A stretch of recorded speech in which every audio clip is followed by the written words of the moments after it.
मंडळी, गणेशोत्सव म्हटलं की धमाल आलीच आणि 10 दिवसांच्या या सणामध्ये बाप्पांची मनोभावे सेवा करून बाप्पांच्या आवडीचे पदार्थ तयार केले जातात। तर गणपती बाप्पांचे सर्वात आवडता पदार्थ म्हणजे मोदक। घरोघरी नैवेद्यासाठी मोदक तयार करतात। तसे मोदकाचे अनेक प्रकार आपल्याला बघायला मिळतात, पण उकडीचे मोदक गणपती बाप्पांना खूप आवडतात असे म्हटले जाते।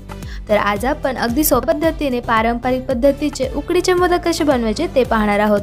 सो त्याआधी चॅनलवर नवीन असाल तर चॅनलला सबस्क्राइब करा आणि बाजूला बेल आयकॉन दिले त्यावर क्लिक करून ऑलवर क्लिक करा, म्हणजे असे छान छान रेसिपीज तुम्हाला पाहता येतील। चला तर रेसिपीला सुरुवात करूया।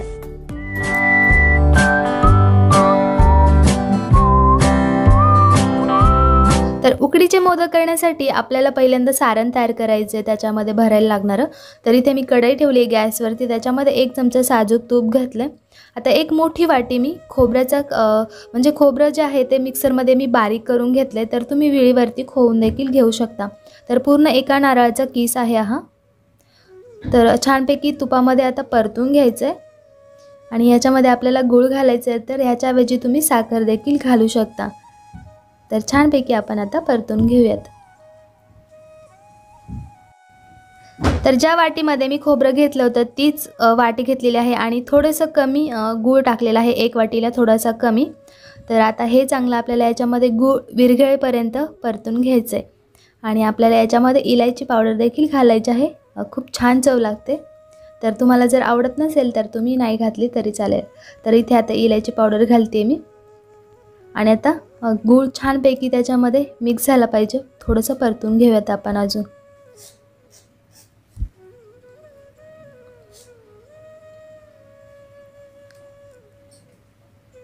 तर या इथे आपलं सारण तयार झालेलं आहे, बघू शकता तुम्ही किती छान असं। आणि गोड जे आहे ते तुमच्या आवडीनुसार तुम्ही करू शकता। तर इथे मी एक मोठा पॅन ठेवला आहे, त्याच्यामध्ये मी अर्धा पेला पाणी आणि अर्धा पेला दूध घातलेलं आहे। तर 1 वाटी आपल्याला घालायचं आहे पीठ त्याच्यामध्ये आणि थोडंसं साजूक तूप घातलं मी आणि चवीनुसार मीठ घातलं।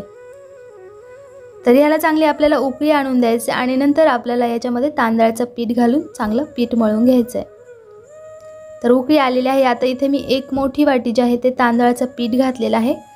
तर त्याच्यासाठी मी मोठा पेला भरून अर्धा पेला पाणी आणि अर्धा पेला दूध घातलेलं आहे। तर हे चांगलं आपण आता मिक्स करून घेऊयात आणि चांगलं पाणी आटेपर्यंत पीठ शिजवून घेऊयात। तर पूर्णपणे पाणी जे आहे ते पिठाने ऑब्झर्व केलेलं आहे। आता हे आपल्याला असंच 1-2 मिनिट हलवून घ्यायचं आहे अजून। तर गॅस बंद करूयात आता आपण। तर इथे मी गॅस बंद करून एका ताटामध्ये ते पीठ काढून घेते आणि आपल्याला ते 10 मिनिटं तसंच झाकून ठेवायचं आहे। तर तुम्ही या पॅनमध्ये म्हणजे ज्याच्यामध्ये तुम्ही पीठ उकडून घ्याल त्याच्यामध्ये देखील ठेवू शकता। तर इथे 10 मिनिटं झालेले आहे, थोडंसं थंड झाले। आता आपल्याला याचं पाणी न घालता पिठाचा गोळा जो आहे तो तयार करून घ्यायचा आहे। जर का तुमचं खूप जास्त कोरडं वाटत असेल तर थोडंसं पाण्याचा हात लावून त्याला तुम्ही मळू शकता। तर इथे छानपैकी आपला पिठाचा गोळा तयार झाला आहे। आता थोडंसं साजूक तूप घातलं आहे त्याच्यामध्ये आणि चांगलं पुन्हा एकदा मळून घेऊयात। तर तुम्ही इथे तेलाचा वापर देखील करू शकता, जिथे मी तूप वापरलेलं आहे तिथे।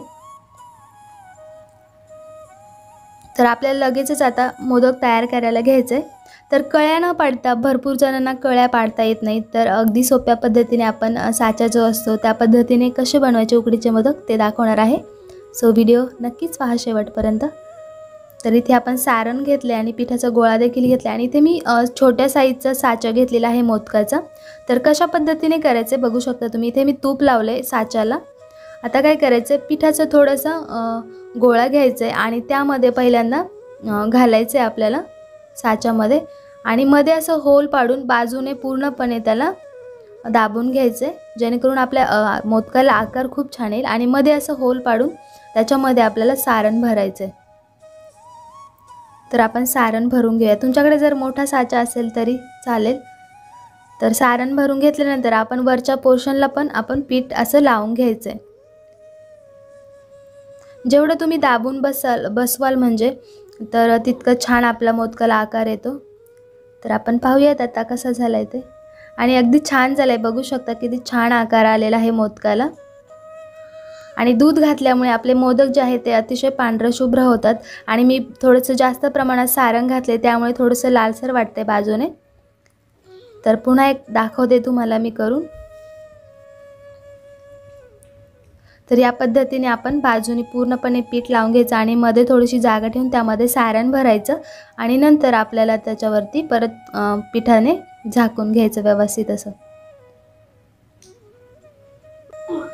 तर इथे आपला दुसरा पण मोदक तयार झाला आणि या पद्धतीने आपण आता सगळे मोदक तयार करून घेणार आहोत। तर दुधाचा वापर केल्याने आपले मोदक जे आहेत ते थोडेसे पांढरे शुभ्र होतात, खूप छान दिसतात।